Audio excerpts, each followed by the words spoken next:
కేటీఆర్ తాజా ట్వీట్ చర్చనీయాంశమైంది. కృష్ణా నదీ జలాల విషయంలో ప్రాజెక్టుల నిర్వహణను కేఆర్ఎంబీకి అప్పగించడం లేదని అసెంబ్లీలో తెలంగాణ ప్రభుత్వం తీర్మానం ప్రవేశపెట్టడంపై కేటీఆర్ ఆసక్తికర ట్వీట్ చేశారు. బీఆర్ఎస్ ఒత్తిడితోనే కృష్ణా నదీ ప్రాజెక్టుల నిర్వహణను కేంద్రానికి అప్పగించడం లేదని సోమవారం అసెంబ్లీలో కాంగ్రెస్ ప్రభుత్వం తీర్మానం ప్రవేశపెడుతుందని బీఆర్ఎస్ వర్కింగ్ ప్రెసిడెంట్ కేటీఆర్ అన్నారు. ముకుందా జ్యువెలర్స్ తెలంగాణలో మొట్టమొదటి ఫ్యాక్టరీ అవుట్లెట్ మన కొత్తపేటలో ఫిబ్రవరి 14న గొప్ప శుభారంభం. దీనిపై ట్విట్టర్ వేదికగా ఆసక్తికరంగా స్పందించారు.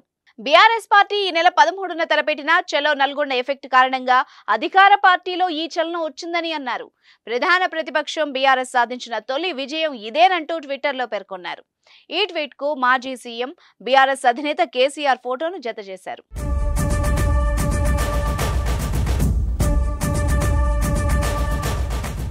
మరోవైపు కృష్ణా నదీ జలాల్లో తెలంగాణకు అన్యాయం జరిగిందంటూ లేనిపోని ఆరోపణలు చేస్తూ రాష్ట్ర ప్రభుత్వం బీఆర్ఎస్ అధినేత కేసీఆర్ ను బద్నాం చేసేందుకు ప్రయత్నిస్తుందంటూ ఆ పార్టీ ఎమ్మెల్సీ కవిత ఆగ్రహం వ్యక్తం చేశారు. అసెంబ్లీలోని ఆవరణలో ఆమె మీడియాతో మాట్లాడారు. కేసీఆర్ ఎట్టి పరిస్థితుల్లోనూ తెలంగాణ నీటి హక్కుల్ని వదులుకునే మనిషి కాదని ప్రజలందరికీ తెలుసని అన్నారు. జలాల సాధన కోసమే తెలంగాణ ఉద్యమం చేశామని, ప్రత్యేక రాష్ట్రం సాధించుకున్నామని, కాబట్టి నీటి హక్కుల విషయంలో కేసీఆర్ బీఆర్ఎస్ పార్టీ ఎప్పటికీ రాజీ పడదని స్పష్టం చేశారు.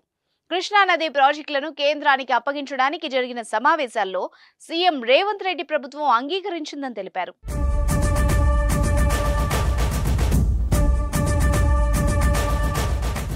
తెలంగాణ ప్రాజెక్టులను కేంద్రానికి అప్పగించి సర్కార్ పెద్ద తప్పు చేసిందని, ఇప్పుడు దాన్ని కప్పిపుచ్చుకోవడానికే బీఆర్ఎస్ పై లేనిపోని ఆరోపణలు చేస్తోందని విమర్శించారు. కేఆర్ఎంబీకి ప్రాజెక్టుల నిర్వహణను అప్పగించే నిర్ణయానికి వ్యతిరేకంగా తీర్మానం చేయాలని డిమాండ్ చేశారు. తెలంగాణ హక్కుల విషయంలో బీఆర్ఎస్ సంపూర్ణ మద్దతు ఉంటుందని స్పష్టం చేశారు.